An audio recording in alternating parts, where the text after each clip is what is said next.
Hey guys, this is my prediction video for Erislandy Lara versus Brian Carlos Castaño to be held on March 2nd on Showtime. I have always seen this to be an incredibly winnable fight for Brian, and I was actually salivating for this fight when they first rumored it right after Brian beat Michel Soro in France in 2017. But instead of taking the fight, Lara decided to go with the in-house BBC option and take on Hurd. He's far more of a reward, even though he was a risk.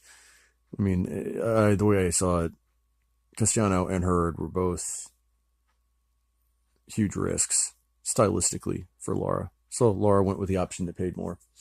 So he probably realized he's going to lose to one of them.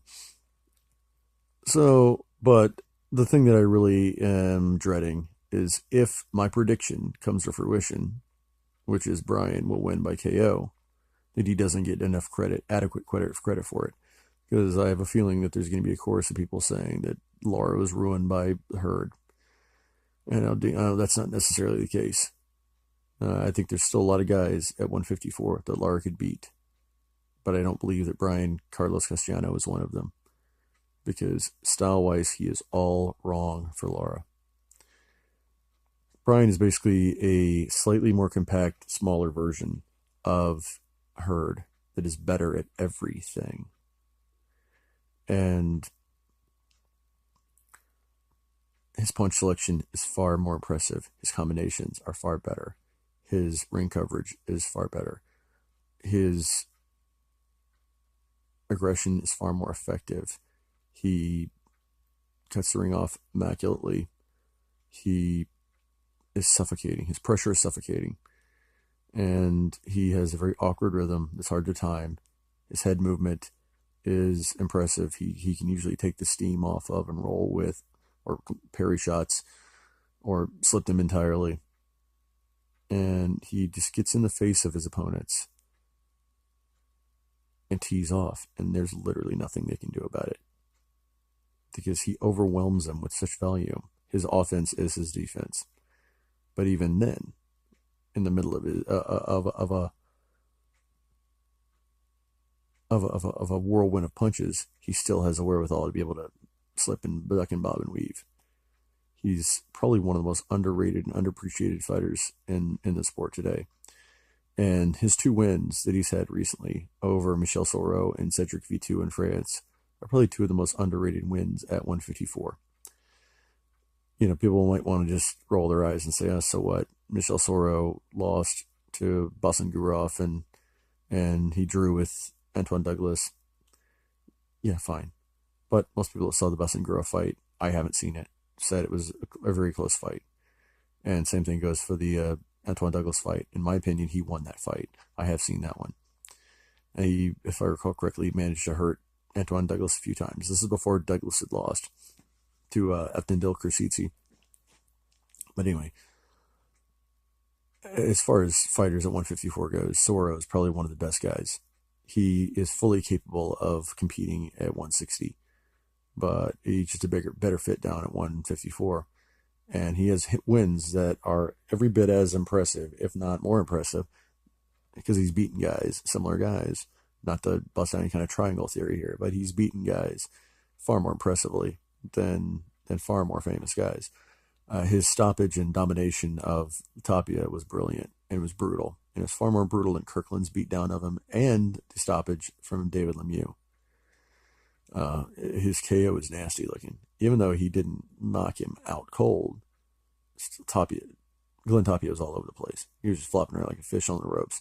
And he was really lucky the fight was stopped when it was, because he was about to soak up some really severe punishment. And I think that was the fourth round. And he also managed to stop Emanuele Blandimura, I think, in the same round, the eighth round, which is about the same round as Billy Joe Saunders and Ryota Murata. So we know that he's got similar power to Murata. And I wouldn't say he's got similar power to David Lemieux. Clearly, he probably doesn't. But when he lands in the right way, he can put guys down brutally. He also managed to beat Hector Saldivia, I think the same round, maybe a round before Kell Brook did. He stopped Javier Maciel, and that's quite an accomplishment because I think he's the first guy to ever stop Maciel, who's got a great chin. And Maciel's gone on to, rack up one. I think he beat Martin Fidel Rios, which is pretty impressive by stoppage after Soro beat him. So Soro has got an incredible skill set himself, and craft-wise, he's probably one of the most solid guys at 154. And it wouldn't be a shoe-in that Hurd would be able to beat Soro, or Lara could beat Soro. He's incredibly skilled. As far as Cedric Vitu goes, Vitu is on a hell of a run.